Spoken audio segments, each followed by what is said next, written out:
Hello and welcome to this virtual discussion and this virtual book launch. Welcome to everyone who's joining in. We're talking today, of course, about Sandeep Bamzai's book, Princestan. Let me hold it up so that everyone who's watching can see.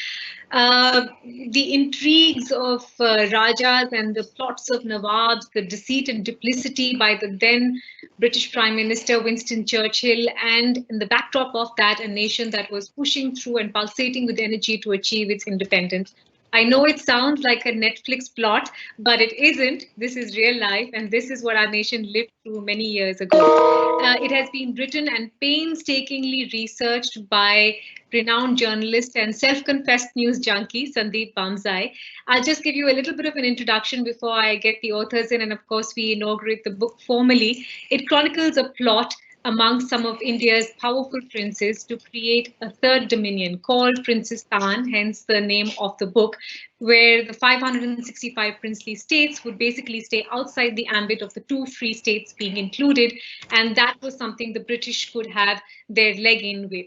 That did not happen primarily because of three people, as you will read in the book: Jawaharlal Nehru, Lord Mountbatten, and Sardar Patel. So without further ado, let me welcome this distinguished panel that will talk both about the book and, of course, about the stories that it threw up. Dr. Shashi Tharoor, Member of Parliament, Lok Sabha, and Chairman of the Parliamentary Standing Committee on IT. I might add, a keen reader and observer of history as well. Kanchan Gupta, Distinguished Fellow at ORF. Thank you for joining in. And, of course, Sandeep Bamzai, the author of Princestan.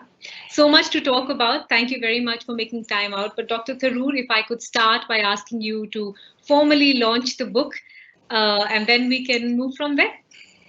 Well, it's a great pleasure to hold up my copy of Princestan by Sandeep Bamzai and to wish it great success. I think, yes, you can all hold your copies up and we can formally declare the book launched. Wonderful. Thank you so much for that, Sandeep. Many congratulations on your labor of love, and a long one it's been, 5 years and more. Let me ask you to first make some opening comments before I turn to our panelists to hear their thoughts as well. Well, actually, the idea goes back almost 15 years when I wrote what I think is the first part of what is going to be a trilogy. This is the second part. So the first one that I wrote was in 2006, which actually deconstructed the accession of the princely state of Kashmir and the controversy around it with India. And this was launched by Rupa itself in 2006. And while I was researching for that book and even while I was writing it, I found a whole lot of material, aid memoirs, confidential documents, missives between various top leaders in the Congress party, missives between some of the princes and members of the Congress party, handwritten letters from Jawaharlal Nehru, from Sardar Patel, a telegram from Panditji to Bakshi Ghulam Muhammad in Kashmir, handwritten, which says that Mahatma Gandhi is arriving in Kashmir. Please make all arrangements and please ensure that you look after him. So there was a whole wealth of, actually, you would describe it, I could describe it as a treasure trove of information. Now, mind you, I did not study history in college. I studied economics. But as I delved deeper and deeper into these papers, as I did a deep dive, I was completely immersed, and it became some sort of an obsession to look at those papers again and again and to look for material within those papers. The first book dealt, as I said, directly with the accession and how it took place, all the controversies. But the idea then germinated that I needed to do something with the princes because there was a whole lot of material on various princes, including the great saboteur Nawab of Bhopal. And it took me 15 years because you would know as a professional journalist, it's impossible to sit down and either research or you're running whatever you're doing, you're running 24/7. And given that I'm in the news business, you simply can't focus on anything else.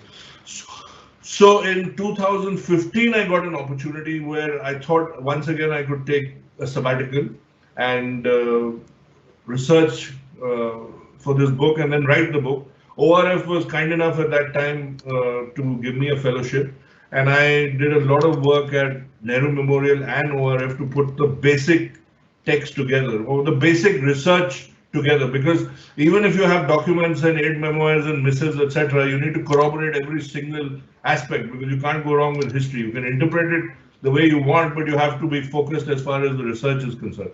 So over time, I managed to put the book together, and then as I discovered, it was too long. And my publisher Kapish told me that it's too long and people don't like books, which are tomes in the old sense. So then I had to sit and truncate it. But one managed to do that, and then we were scheduled to release the book in April. COVID happened, and then again it got delayed, and finally we managed today to inaugurate it thanks to Dr. Tharoor and Kanchan. So that's the background.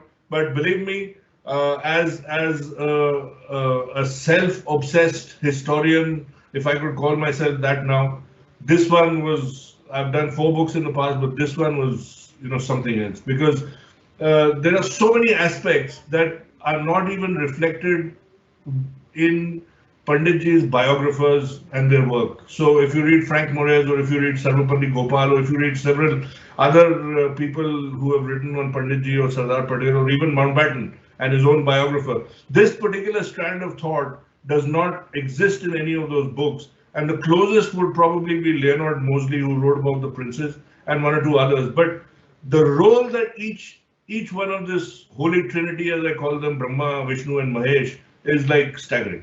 And I don't think it's been captured the way I have probably managed to detail it. No, you've absolutely done a fascinating job, Sandeep. And I was going to say, I'm a political science student, but I think history binds us all. So, it doesn't matter what it is that we've studied, but our roots meet at some point. Dr. Tharoor, let me turn to you for your opening remarks first. Well, I mean, I must say it's a fascinating story. Many of us, of course, have read various accounts of the time of partition. One of the extraordinary things about the situation with the dismantling of the British Raj was that people overlook that the British Raj actually only accounted for 2/3 of India. 1/3 consisted of 565 princely states, which cumulatively accounted for 100 million people. But as the book tells us, and I'll just read some facts that will startle some of our listeners, about 454 of these states had an area less than 1,000 square miles. 1,000 square miles is about 50 miles by 20, right? So not big. As many as 452 states had populations of less than 1 lakh. And there were actually 15 states with territories of less than 1 square mile. So if you look at the NDMC, it was bigger than these 15 states put together. And apparently 27 others had 1 square mile each. So you're looking at an extraordinary variety of states, some ridiculously small and unsustainable. Sandeep tells us that there were some that had revenue of 3,000 rupees a year. Okay, 3,000 rupees in those days, maybe 3 lakhs today. But even then, how far can you get running a state with that? And of course, with populations of varying size. So that's the background to which Sandeep explains to us that what you've got is not just British transfer of power to India and Pakistan. It wasn't some sort of seamless thing. There was this extraordinary question of what to do about these 565 princely states. And while some, like Bikaner and so on, were absolutely convinced they had to go with India, just as some in what became Pakistan didn't debate whether they had to go with Pakistan, there were a number of states where other ideas prevailed. And one idea was the creation of a sort of third dominion called Princestan. Now, this is fascinating because, of course, some will challenge Sandeep and say, are you sure there was really a coherent plan? Wasn't it really 565 warring egos with different ideas, each of them? And in fact, what enabled Nehruji, Sardar Patel, assisted ably by VP Menon and Lord Mountbatten to prevent this was precisely because you could separate the 565 from each other. But as has been revealed in some earlier historical accounts, and as Sandeep very clearly explains, there was a plan called Plan Balkan, which would have, or the Dickie Bird plan, I don't know where that term comes from. Dickie Bird to me is a cricket umpire, but Sandeep can enlighten us. The Dickie Bird plan, under which, in fact, these states would all have essentially, not just the states, but even the provinces, Madras Presidency, Bombay Presidency, and so on, Bengal Presidency, would each have been given their independence and would have then been free to decide whether to join India, Pakistan or not. And of course, as Nehru exploded when he saw this, saying this would be a balkanization of India, it would essentially make the country unviable, and this has to be stopped, and he persuaded Mountbatten to put a stop to it. But there were machinations going on, and Sandeep is very good in describing how many people were working at cross purposes. The previous Secretary of the State's Department, Caulfield, who was absolutely determined to sabotage the efforts of a smooth transfer of power to a united Indian government, and how Nehru exploded as a meeting in front of Mountbatten. But there were a number of issues here that tell us things in greater detail than is commonly available. What I would particularly appreciate is that the history is fleshed out with a lot of quotations from primary sources, some documents of that time, some recollections of that time, and therefore there's some interesting stories. Nawab of Bhopal, for example, who has not featured very large in many accounts, it turns out in Sandeep's account to be a sort of key villain who at no price was prepared to join India, and we even fancied the delusion that he was going to be made Governor General of Pakistan. And he just wanted to ensure that he got a privy purse out of India. He had other people who had similar challenging views. We all know, for example, that the area that I now represent in Parliament, which is the capital of Travancore, Travancore flirted with the idea of independence for a very long time, with Sir C.P. Ramaswamy Iyer, the Diwan of Travancore, essentially taking a number of practical steps until he was brought to heel by Sardar Patel and by Nehru. But what's interesting is that apparently he was encouraged by no less a Hindutva figure than Veer Savarkar, who wrote to him saying that it's time that a Hindu kingdom remained independent, and instead of subsuming itself into this mongrel Republic of India. So there were a lot of interesting currents emerging from Sandeep Bamzai's book, which I think would make fascinating reading. It is a work of history. I have to say that those of us who looked for a lot of gossip about on only a few pages, and there, Sandeep, is where you missed out on an opportunity to make a few cheap headlines, because certainly I do remember from childhood earlier books about the princes that were full of all sorts of salacious anecdotes, as well as, of course, replete with tales of their extravagance, their wasteful behavior, and so on. You have 2 or 3 pages summarizing in about a paragraph each some of the misdeeds of many of these princes, but I don't think you went far enough to titillate your readers. You kept your book as a serious work of history, and so that's the one thing that perhaps one could argue is slightly missing. But very clearly, Nehruji emerges as a staunchly anti-monarchical figure, somebody who had really put himself on the line in resisting the excesses of the princely states, whether it was in Nabha, Faridkot, Kashmir itself. He emerges as a hero, and I must say, somewhat to my surprise, because it's no longer fashionable to publish books in which Nehru emerges as a hero, but Sandeep was courageous enough to do that.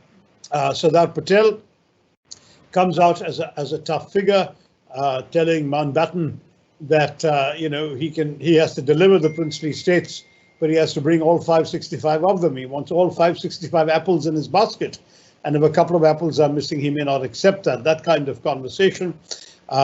VP Menon, the self-made, by then senior civil servant, working with Sardar Patel in the States Department, but also with good access to Mountbatten. He was really the only Indian in the inner circle of the last viceroy, and that's something as well.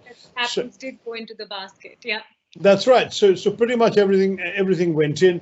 I've probably taken longer than I should, but let me just wrap up by saying that that there is some very, very interesting material. I have not done justice to it in this hasty summary, but I do want to congratulate Sandeep Bamzai in having done a lot of interesting original research, in having produced an insightful narrative history of India, in this crucial and challenging period, in having reminded us what a small miracle it was, not a small one, a big miracle it was, that out of this congeries of 565 princely states, multiple British presidencies, the partition into Pakistan as well with India, the violence, the disruptions taking place at that time, that we could forge a viable democratic nation state out of it is, I think, an absolute achievement, and Sandeep does well to convey that effectively to us. I'll stop there, but I'm sure I'll join into later bits of the conversation as everyone chips in. But thank you again. Congratulations, Sandeep.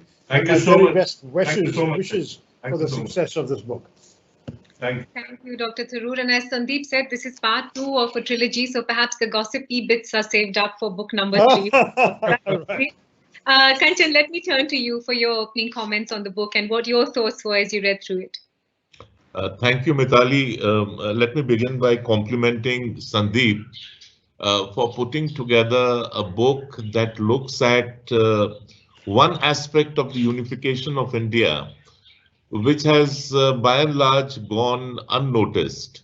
Most of the books that have been put out, including by V.P. Menon, was about forging a coalition of the willing and the unwilling, but nobody really explored the third angle to it, and which Sandeep calls the delusion of creating a Princestan.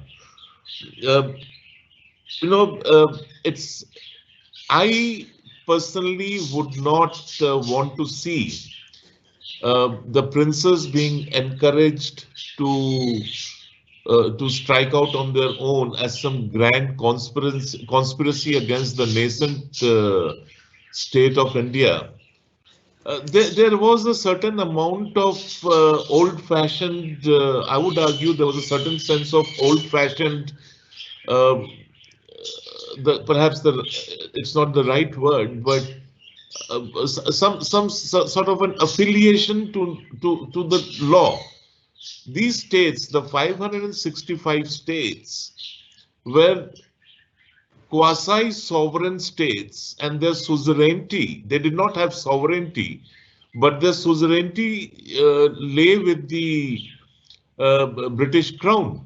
Now, it was a legal question, because once the British left India, what happened? What would happen? I mean, there is no precedence, or at least at that point of time, there was no precedence of suzerainty returning to a sovereign who had ceded his sovereignty. So how to deal with that aspect? That was one part of it. The second part, of course, was that, and Shashi has allured to it in his opening comments, about how most of these princes, many of them were basically glorified zamindars. They led an indolent life. They never worked for an honest. They never did an honest day's work. They lived off other people's labor, etc., etc., and that's all well known. But not all of them could be described like that. Now, they had a genuine fear that once they acceded to India, or to Pakistan for that matter, they would lose their privileges. And let's not forget that one of the commitments that we made to the princes was that they and their heirs would be entitled to a princely purse. And that was our way of assuring them that they would not be packed off to the knacker's yard, and that India, independent India, would continue to look after them. Unfortunately, that promise was broken by Mrs. Indira Gandhi, and it did not quite reflect well on the country when that promise was broken. That is the second point which I wanted to make. And then coming back to the broad idea behind this book, that an alliance of princely states who would not want to align with either India or Pakistan and strike out on their own. Now, Travancore, I am not quite familiar with, but I did look at Bhopal's history quite closely at one point of time when we were launching. I used to spend a lot of time in Bhopal when the Pioneer was launching its Bhopal edition, and I had the opportunity to speak to a lot of people who were linked to the Nawab's family. And the family itself was majorly split. Some wanted to move to Pakistan, some wanted to become independent, and some wanted to embrace India. A last point that I would like to make, that Sandeep's book provides us with some sort of insight into documents that are in his personal custody. He inherited those documents. But a lot of these documents which are at the India Library in London, they should really be here in Delhi, and we should really work towards a Freedom Archives project where all documents related to the independence movement, the partition of India, the unification of India, the correspondence, the files, everything should be under one roof, including, I think, the Netaji files. Right now, some are there in the archives, some are there at Nehru Memorial, some are in private custody, private collections, some are scattered all over the world. And this is something which we as a nation should work towards. And perhaps Shashi, who's a member of parliament, could drive this, that we do really need a single archive where all documents are collated and put together. And it can even be a digital archive. And that would give us a sense of history in as it was made during the closing years of the Raj and the subsequent 2-3 years before India emerged as a republic. And thank you once again, Sandeep. It's a great read. It's a great book, and congratulations for your second book in the series. And I would suggest that everybody should get hold of a copy and go through it. Thank you so much, Kanchan. So much for you to absorb already, Sandeep, in terms of the 2 points. I'd just like to thank both Shashi and Kanchan for their very kind words. Most gracious of both of them to say all that they've said. And it makes me proud that both of you are saying what you're saying. But for me, essentially, it was a tribute to my grandfather, because as I've said in the book, there were a whole lot of invisible, nameless, faceless people who contributed to this exercise. And I think Kanchan has come up with a great idea. And if somebody in government or parliament like Shashi himself, that the Freedom Archives project should actually, people should contribute to it. Believe me, there are papers that I have which are not part of the National Archives. They're not available in Nehru Memorial. I have the original, Shashi alluded to Bikaner. I have the original Maharaja of Bikaner's white paper, which actually led to a scramble inside the Chamber of Princes. Now, believe me, there was a Chamber of Princes. It was called Narendra Mandal. The Brits had actually created a Chamber of Princes. And all these princes, their divans would actually gather every once in a while in Bombay, in Delhi, in the Chamber of Princes in Delhi, and meet and confabulate and probably look at ways to sabotage the entire independence, freedom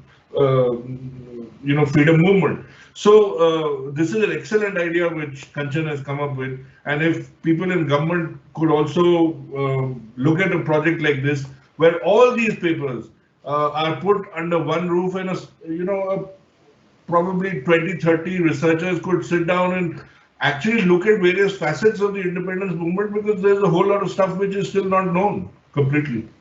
Yeah, I'm happy to endorse that invitation from both Kanchan and Sandeep to push this idea, and I'll try and find a way of doing it. Interestingly enough, this is actually the centenary year of the Chamber of Princes, which was set up as part of the Montagu Chelmsford reforms. And even more interestingly, the Parliament building It was called the bastard child of the Montagu Chelmsford reforms. Reforms, exactly. And in the present Parliament building, there is a chamber for the Chamber of Princes. So one can well imagine that being the centerpiece of once the new Parliament is constructed and they're figuring out what to install in the old one. Perhaps the Freedom Archive sounds like a very good idea, where we could put together both what's in the National Archives, what's in the National Museum, and what's held currently by private individuals who have not yet transferred their holdings, such as Mr. Sandeep Bamzai. We might have a little room for the Banzai collection, where we can put in some of his papers. So there's a lot that can be done. It's not a bad idea at all. In fact, one of the peculiar things about the Central Vista renovation scheme is the number of buildings that are simply listed as being converted into museums. I didn't realize that India needed so many museums, but now you're giving us more and more ideas. Maybe a partition, a Freedom and Partition Museum, which will incorporate all of these things, would be an interesting innovation. As long as we don't have to fight with the Statue of Unity people in Gujarat, who'll say that everything to do with creating India's unity by merging the states might need to be parked there. I don't know. But we must definitely take this forward, and that's a good idea. Thank you, Kanchi. Let me launch back into the book, and I think there will be questions as well. Sandeep, as you and I were speaking earlier, the interesting part also is that not everyone knew or was aware of the fact that Pandit Nehru was this anti the monarchy. I mean, Gandhi actually had a far more assimilative approach. I mean, he looked at the trusteeship model. He didn't want to ruffle so many feathers. What made Pandit Nehru so strongly anti, what the princes stood for, what the monarchy stood for at that point? I think 2 or 3 things. One, the fact that he went to England and completed most of his education there, or rather all his education there. And I think somewhere he was influenced by Fabian socialism. Then, of course, the influence that Annie Besant herself had on a young Nehru. The fact that he assimilated, being an Anglophile, the fact that he studied law there, went to school there, the fact that he assimilated all these things, and there's another great influence on him, George Bernard Shaw, yet another influence on him. So the molding of Nehru between Fabian socialism, Annie Besant, George Bernard Shaw, etc. And I think the tipping point comes when he returns from England and is incarcerated brutally by the Maharaja of Nabha.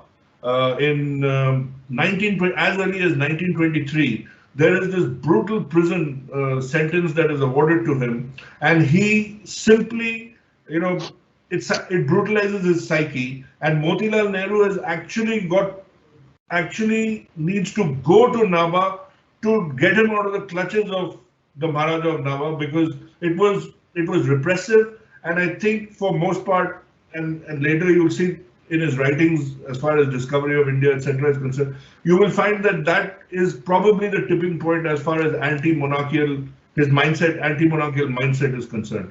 Then again, Faridkot, as Shashi explained, he just ups from his office one day and lands up in Faridkot, where this great Sikh agitation is taking place against the Maharaja of Faridkot. There is no prison for Panditji there, but the Maharaja of Faridkot actually comes out, meets him, and they do a deal.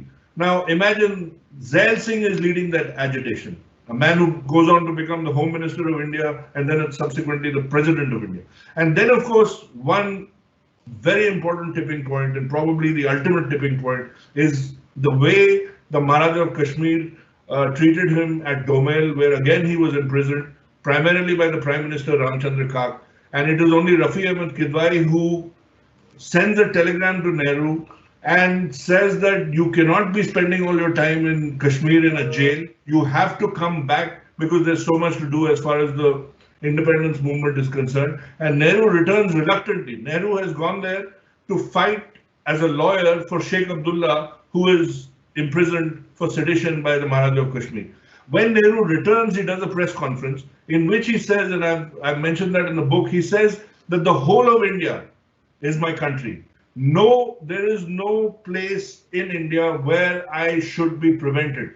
As an Indian, I can travel the length and breadth of this country. So there is no question of imprisoning me. Now, you mentioned Gandhiji's concept of trusteeship.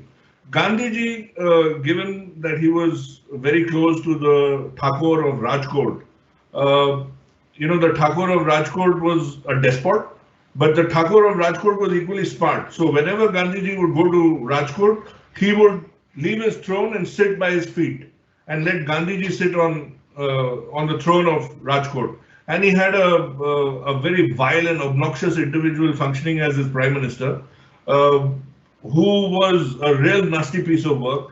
And Gandhiji and Sardar Patel and so many others tried desperately to unleash some set of reforms, to unleash some set of democratic reforms in Rajkot. But till the end, this Thakur of Rajkot refused to accept whatever Gandhiji was talking about. And when Gandhiji,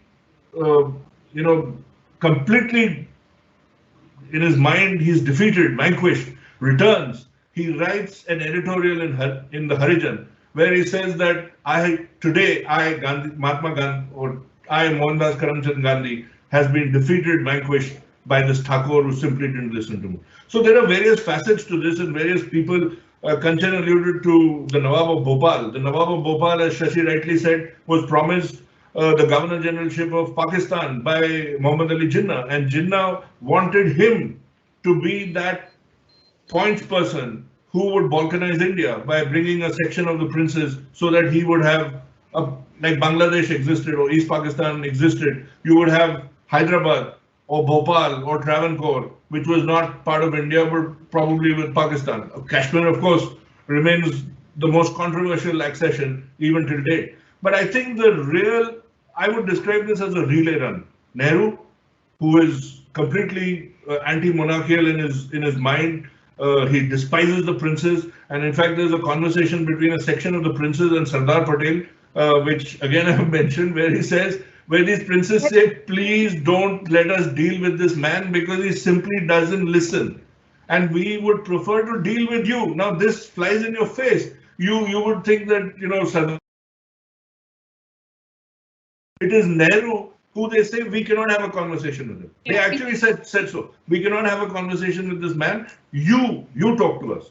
Yeah, we will talk to you. Segue in, Sandeep. I wanted to get Kanchan in terms of this particular dynamic, Kanchan, the relationship as it is portrayed in the book between Pandit Nehru and Sardar Patel, with perhaps VP Menon literally playing the glue that binds them both in this exercise. What did you make of what you read? You're on mute, Kanchan. In their own way, and Shashi may disagree with me, both Nehru and Patel were very impatient men. They did not believe in niceties, needless niceties that were no more than time wasting tactics. And this was very obvious during the pre-partition and post-partition days of India, when also the country was transiting from being a colonial state into becoming a dominion and subsequently a republic. Now that impatience continuously shows up in what we now see as a gradual build-up to a spat between two of the main actors of those days. Nehru, of course, had his own ideas, and I'm glad Sandeep mentions Nehru getting jailed in Kashmir, and subsequently he says, I do not consider myself an outsider in any state. The whole of India is my house, is my home, and I claim the right to go to any part. Now, if such was his conviction about Kashmir, it still remains a mystery as to why he agreed to a referendum in Kashmir to be settled on a later date. Was it just to buy time? Was it his niceness coming to the fore? And that was, I think, a breaking point between the Sardar and Nehru. Coming back to the wiliness of the princes, we must remember that there were two parts to British India. The 18 provinces where the British ruled directly, and the administration was theirs. They were the revenue collectors, etc., etc. And then there was this other third of India, the 565 princely states, where the princes were the virtual rulers, and they were a law unto themselves. So for them to make this transition from being a ruler to a subject of a citizen of a free country was not an easy option. And it was not only about lifestyles, it was also about their upbringing, their worldview. And let's not forget that the first effort that was made to bring together all the states, it contained a promise that the union's authority would extend only up to only to defense, to foreign affairs, and to currency stroke finance. But it is because of a majority of the princes who then said that we do not want a separate constitution. We will go with the Constitution of India, that those initial 3 clauses got erased, virtually erased. Nobody remembers it anymore. But Kashmir had to stick to them simply because, and there's only one way of putting it, Nehru's folly of agreeing to Article 370 and a referendum in the valley or in the state. The last point that I would like to make is that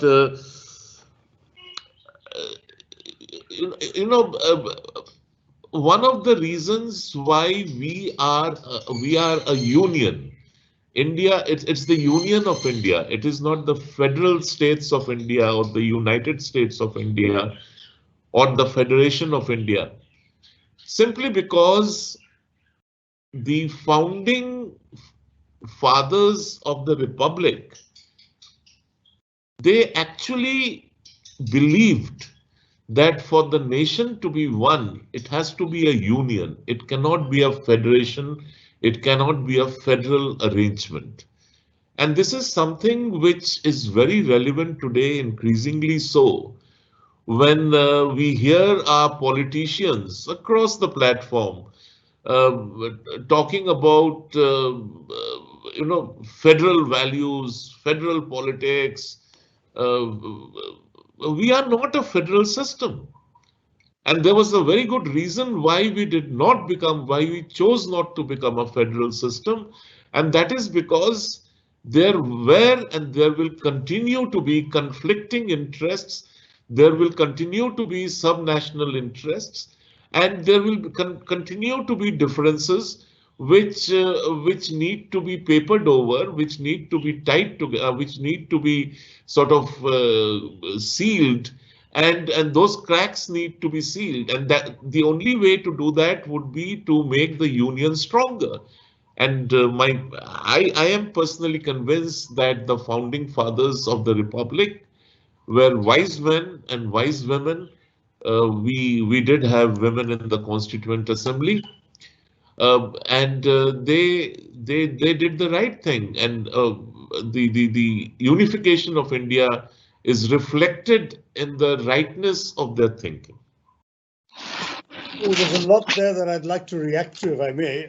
I think Kanchan has thrown several cats amongst the pigeons. All right, may I, with your blessings, react to a few of those points? No, please go ahead. And I was actually going to read out an excerpt of what Sandeep has written in terms of the relationship between Patel and Nehru, but I think you will Yes, be. no, read that out, and then that's where I was going to start anyway. So go on. Yeah, there is a letter where Patel replies, and these are the words of the book. Patel replying warmly to Nehru on 3rd August 1947. My services will be at your disposal, I hope, for the rest of my life, and you will have unquestioned loyalty and devotion for me in the cause for which no man in India has sacrificed as much as you have done. Our combination is unbreakable, and therein lies our strength. Precisely. That is indeed the point that I quoted those lines in Parliament during this debate after 370, because the fact is there's a lot of misunderstanding about the relationship. It wasn't friction-free, I don't disagree, but at the same time there was this tremendous mutual respect. For Nehruji, Sardar Patel was the first name on his cabinet list, the first name that he assumed would be by his side. And for Patel, as you rightly said, his faith was that in the combination of the two of them, with all their dissimilarities, lay the greatest strength. At the same time, they had their disagreements, and there is an unverified belief that on the eve of Mahatma Gandhi's assassination, when they both went to see him in Delhi at Birla House, that each was going to complain about the other. But once Mahatma Gandhi was assassinated, actually even greater cementing of their relations followed, as they both said that this is what Gandhiji would have wanted us to do, and they worked very closely in partnership together.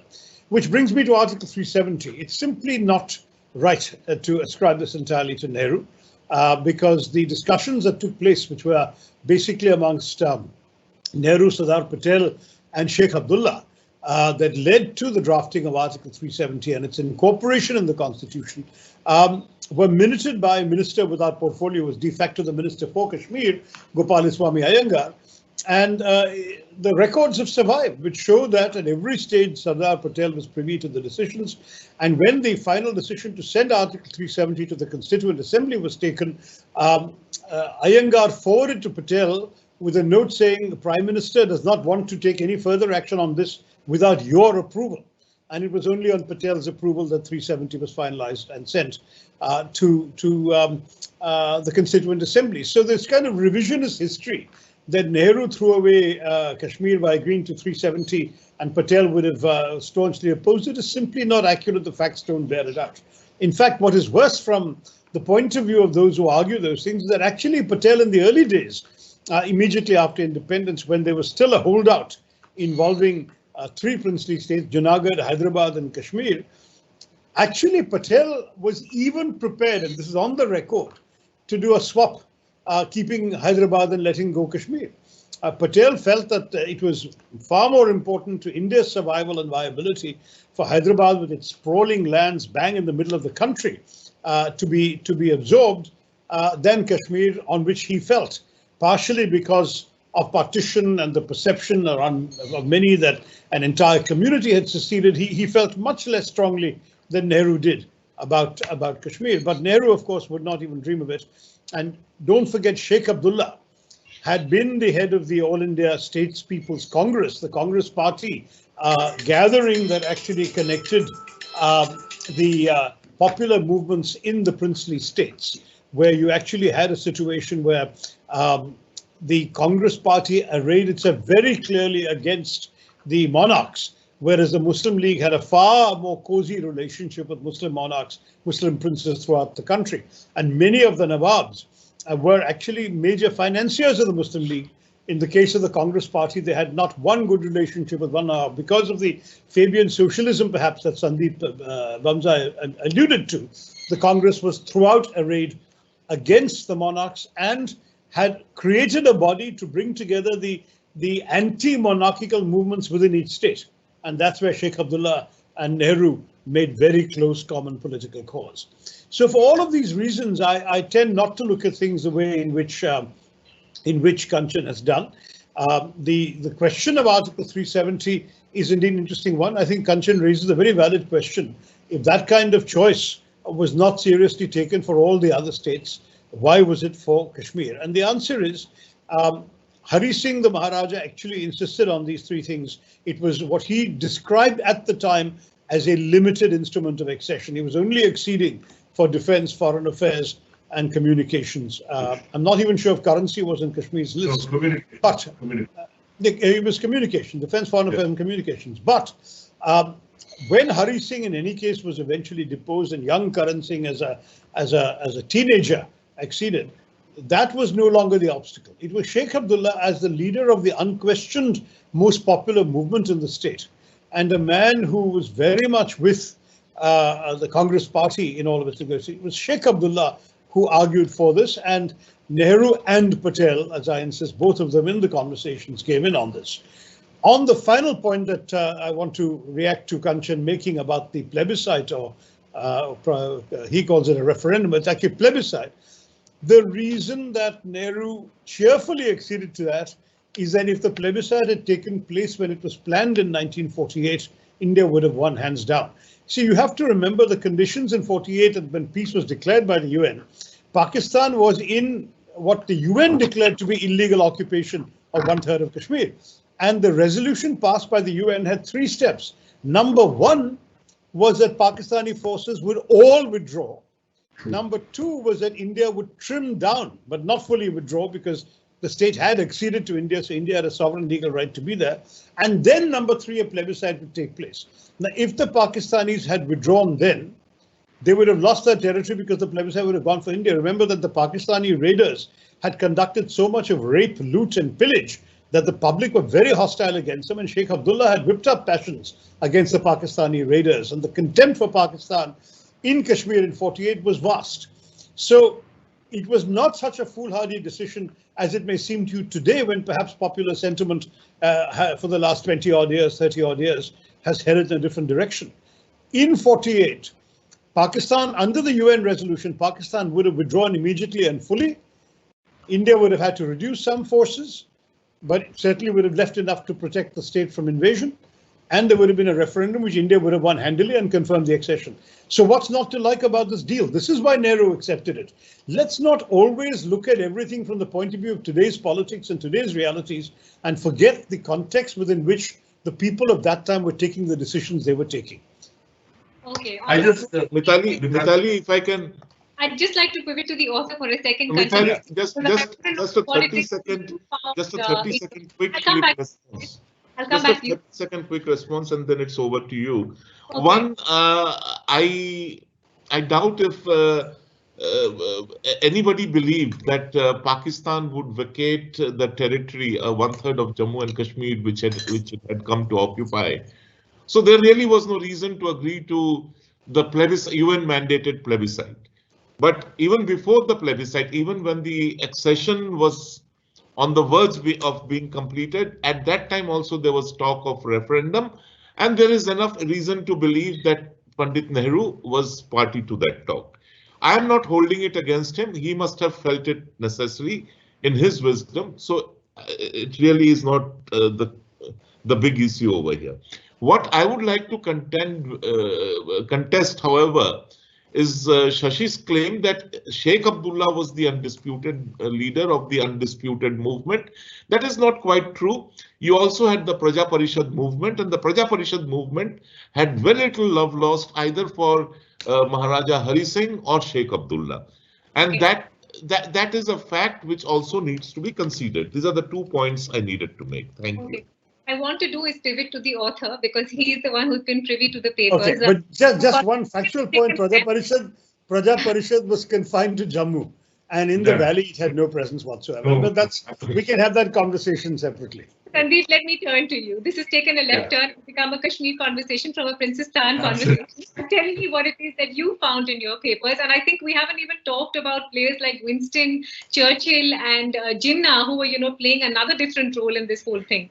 Yeah. Yeah, so actually this is a Churchillian plan. The plan Balkan that Shashi mentioned right at the outset, it's a Churchillian plan. Now the plan, as many plans of mice and men goes awry because he loses the election. So it is Churchill using Wavell and Jinnah who masterminds this bit about keeping a bit of India. When Wavell as Viceroy goes to meet Churchill goes up to the lift, and while saying bye to Wavell says, don't forget that we have to keep a bit of India.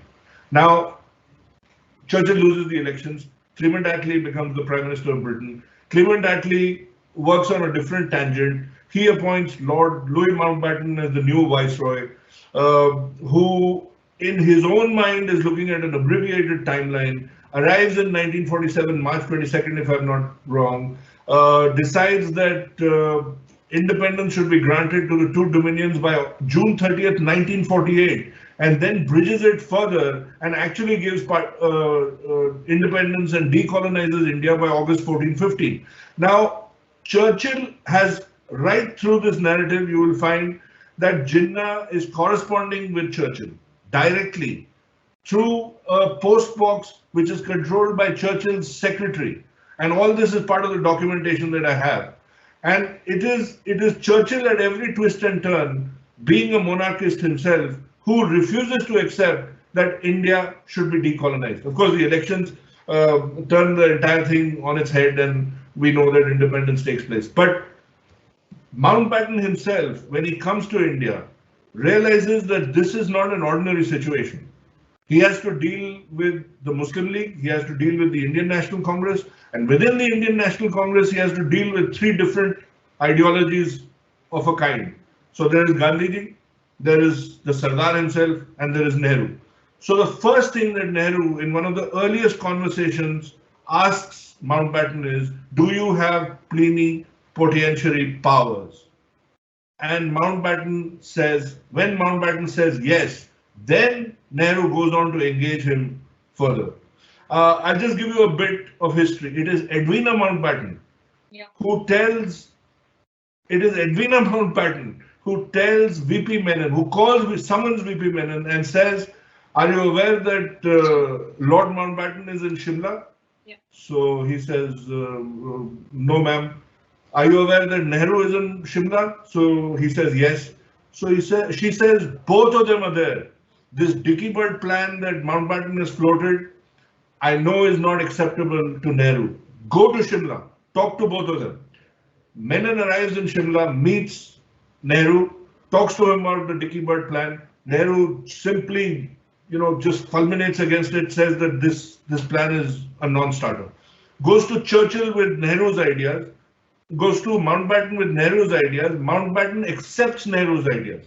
Guess what Menon does thereafter? Menon calls up the Sardar in Delhi, or I think he's convalescing somewhere outside Delhi, again, if I'm not wrong, on phone, and says, Sardar asks him, what do you think? So he says, no, the Dicky Bird plan has been scrapped. Nehru has scuppered it completely. He's torpedoed all the items.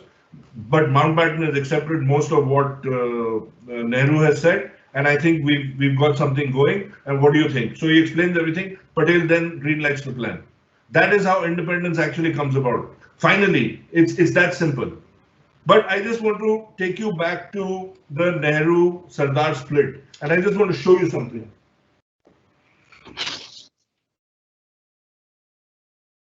So this, as you can see, is Panditji. Pull it up a bit higher. Can you see it? Yeah. There's Panditji standing here. There's the Sardar sitting here. Okay. And there's my father, 13 years old. So 17 York Road was the Prime Minister's residence. Claude Auchinleck, the Commander-in-Chief of the British Army, was the resident at Teen House. The Prime Minister of India still stayed in 17 York Road. In his outhouse stayed my grandfather, who was his OSD, along with his family. And this picture has a fascinating story to it, where my father, named after Panditji, Jawahar Lal, because my grandfather was so obsessed with Panditji that he named his own son Jawahar Lal, is pottering in the garden. And Panditji walks out of the house and says, Jawahar, kya kar rahe ho? So he says, मैं तो ऐसे ही खेल रहा हूँ. So he says, Sardar Sahab की एक तकरीर है. There is a speech that Sardar Sahab is giving. We should go. So he takes this boy by hand and goes to that takreer, where, as my father explained to me many years later, Sardar says, "Arey Pandit ji aa gaye, wo pehle bolenge, main kaise bolunga?" So Pandit ji stands up, Sardar sits, and on his feet, by his feet, is my father, all of 12 or 13 years old. So that is actually the germ somewhere when my father as a raconteur, my grandfather never spoke about any of this, ever, although I was extremely close to him. But my father became the raconteur and narrated all these stories. And I would, as a kid say, Kya, Gandhiji and Nehru and this and that. But pictures don't lie. So when he would point to a picture in the living room saying there, the story that I told you, there it is, then pictures don't lie. So you have to believe exactly what. And when that treasure trove came to me, bequeathed by my grandfather, it became an obsession. And I decided that I had to do something with it for their memory. But there's one other point that I want to make. Yeah. In this left and right within the Congress, it is actually, again, people don't realize this. Gandhiji was simply self-obsessed with this idea of the princes being the trustees. And he simply did not allow Nehru at any given point in time to enter these princely domains. And that is how the construct of the All India States People Conference came into being. It was a stalking horse, which Nehru used to unleash these Congress workers to go deep within these princely states and to usher in some sort of democratization as far as reforms go. Sheikh Abdullah was the vice president of this AISPC. AISPC was the All India States People's Conference. It is actually Nehru opposing Gandhiji at various points in history as far as trusteeship is concerned. And it is only in 1938 that Netaji Subhash Chandra Bose becomes the president of the Congress Party, and in his speech supports Nehru to the hilt, saying that if Nehru's idea and ideal of India is that it should be a union, as Kanchan said, then there is no provinces, there is no princely states. It has to be one. And Subhash Chandra Bose then gives a fantastic speech, which he validates again in Tirupuri in 1939, where again he backs Nehru, saying, yes, Nehru is right, Gandhiji is wrong. And then, of course, he falls ill, and there's this huge drama in Tirupuri. He comes on a cart. He's brought to the Congress plenary in a cart. Then Sarat Bose, his brother, attacks Gandhiji in a very vile sort of letter. But that's a different thing. But what I'm saying here is that Netaji Subhash Chandra Bose also played a part in this battle against the princes, which is not well known. And it is only after this validation by Bose that Gandhiji then decided to take a slightly, of course, Rajkot did a lot of damage to Gandhiji's psyche because he could never believe that the Thakur of Rajkot would obstruct anything and everything that he's saying about democracy. But that again is a different matter. Fascinating stuff. We're completely out of time. I think this conversation could have gone 2 hours, but thank you, gentlemen, for your time. I think we should take Kanchanda and Dr. Tharoor's offer up of getting the archives here, creating a Bamzai corner. Absolutely. I'm sure you have Great many idea. photos like that one. Great idea. And I'm sure there must be many other people with a lot of material which is not out in public domain, which are private collections, as it were. And these are treasures, as they must be. Thank you, Dr. Tharoor. Thank you, Kanchanda, for your time. Sandeep, many congratulations again. Thank you so much. Thank you so much, all of you. Thank you. Thank you for having me. Thank you. Thank you all. Jai. Thank you. Thank you.